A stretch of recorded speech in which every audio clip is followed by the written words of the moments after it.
Hello guys, আসসালামু আলাইকুম। আবার চলে এলাম আরেকটা নতুন একটা সিনে। দেখেন আপনারা, আপনাদের জন্য আমি নিয়ে কই এসেছি। আছি? আমি আপনি দেখি আপনার না বাসায় এখনো, আছেন স্যার। আপনাদেরকে দেখাবো আমারে ওমর অন বাঁচাইলো ফায়ারের কে? ভিডিও। স্যার, সম্পূর্ণ আপনার দেখবেন, হসপিটালে আমি টানিয়ে নিছি দেখবেন না, এবং কি আপনার আর চ্যানেলটা হসপিটালের সমস্ত সাবস্ক্রাইব বিল করে আমি দিবেন দিছি। ভাই। আমিও তুই আমার আপনাদের লেগে সাথে কত কিছু দেখতেছি করলি, এই প্রথম। আর আমি সবসময় নিতের স্বার্থটাই বুঝছি। তুই আমারে মাফ করে দিস। তুই আমার এত বড় উপকার করছস, এর লেগে আমি তোর নানিরে ধন্যবাদ দিতে চাই। কে স্যার? নানি রেখে? কারণ তোর নানির লেগেই তোর মা এই দুনিয়াতে আইছে, আর তোর মার লেগে তুই, যার ফলে তুই আজকে আমার এত বড় উপকার করতে পারছস। তাই এই ধন্যবাদটা তোর নানিই প্রাপ্য। কিরে, আমার ঘরে মন ফাঁকা ফাঁকা লাগে গে? আমার এসি টিভি ফ্রিজ এগুলা কই? স্যার, এগুলা বেশি তো আপনার চিকিৎসা করাইছি। তুই না কইলি আমার হসপিটালের সব বিল তুই নিজে দিছস?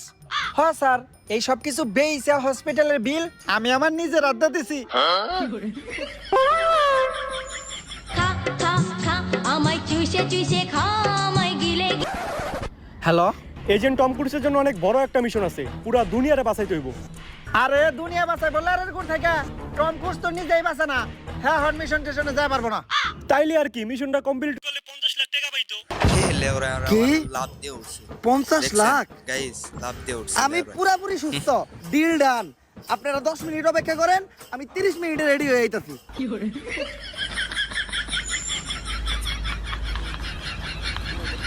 শোনো এজেন্ট, পুরা ঘটনাটাই তো শুনলা।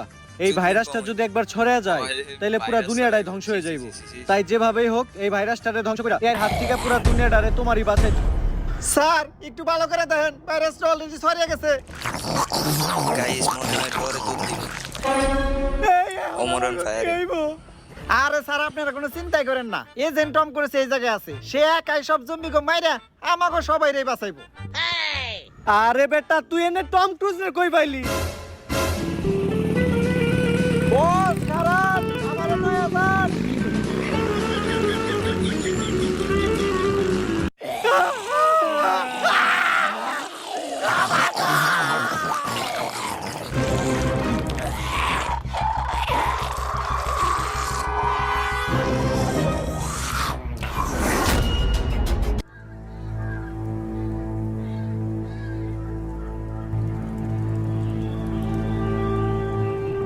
এখানে আছে দেখছ না? ওমর খারাই অন ফায়ার সিংহের মতো গর্দন দিয়ে দেখাই। বস এমন করেন না, সিংহ কম শোর বেশি দেখা যাইতেছে। বস, আপনি তো 6টা ঘন্টা ধরে চেষ্টা করতেছেন, একটা মাছিও ধরা পারলেন না। দেন এবার আমি একটু চেষ্টা করি। এইটা পোলাপানের খেলা না। এইভাবে মাছ শিকার করতে গেলে অনেক ট্রেনিং এর প্রয়োজন হয়। শুধু আমার মতো বড় লেভেলের শিকারীরা এইভাবে মাছ শিকার করতে পারে। তুই পারবি না। আমি করতেছি, খাড়ায় খাড়ায় দেখ। তোরে আমি না করছিলাম যে এইভাবে মাছ ধরা কোনো পোলাপানের খেলা না। কই পারছস কোনো মাছ ধরতে? উঠছে একটাও মাছ?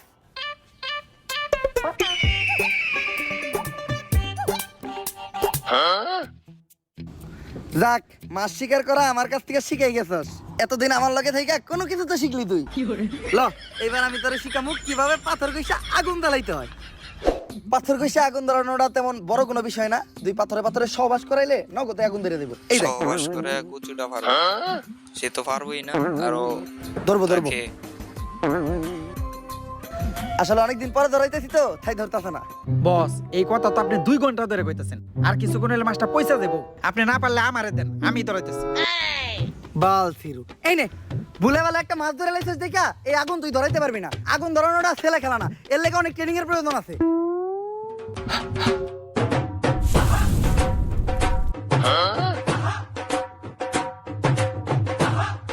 যাইক, আমার লগে থেকে তুই আগুন ধরানো শিখে গেছস।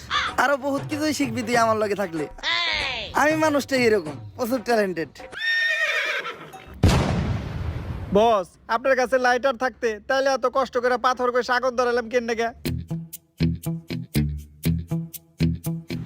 আরে এই লাইটার তো খালি বিড়ি ধরানোর লিগে। আচ্ছা যা, তুই অনেক পরিশ্রম করছস, মাথা আমি পুরাইতাছি। তুই দেয়া মুখ দিয়ে গা।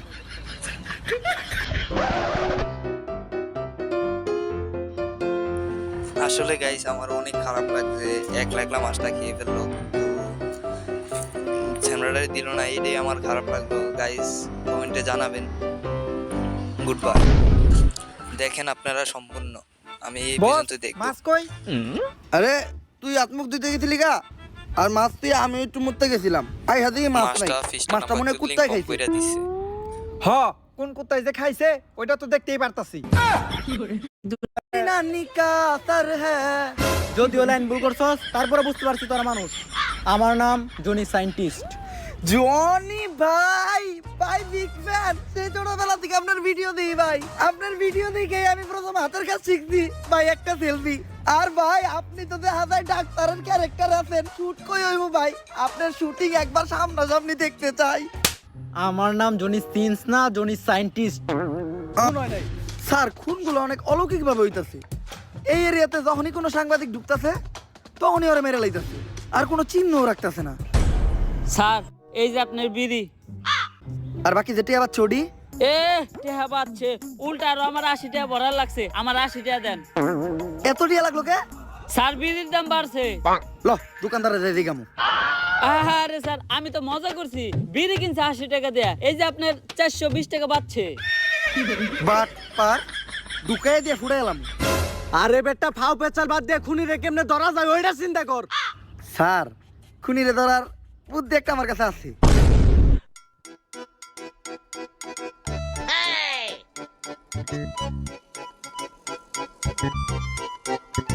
স্যার আপনারা দুইজন মিলে আমার এই বলিটা দিলেন।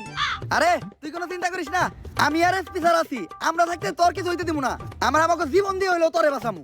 এই তুই এনে থাক, আমার খুব মুতে ধরছে রে। স্যার মুতে তো আমারও ধরছে, চলেন দুইজন মিলে এক লগে মুইতাহি। এই তুই এই জায়গার বিষয়টা দেখিস, আমরা একটু মুইতাহি। স্যার আপনারা না কইলেন আপনারা আমার জান বাঁচানোর লিগে জীবন দিয়ে দিবেন। আরে বেটা জীবন দিব তো কইছি, মুতাটকা মতো কই নাই। থাক মুইতাহি।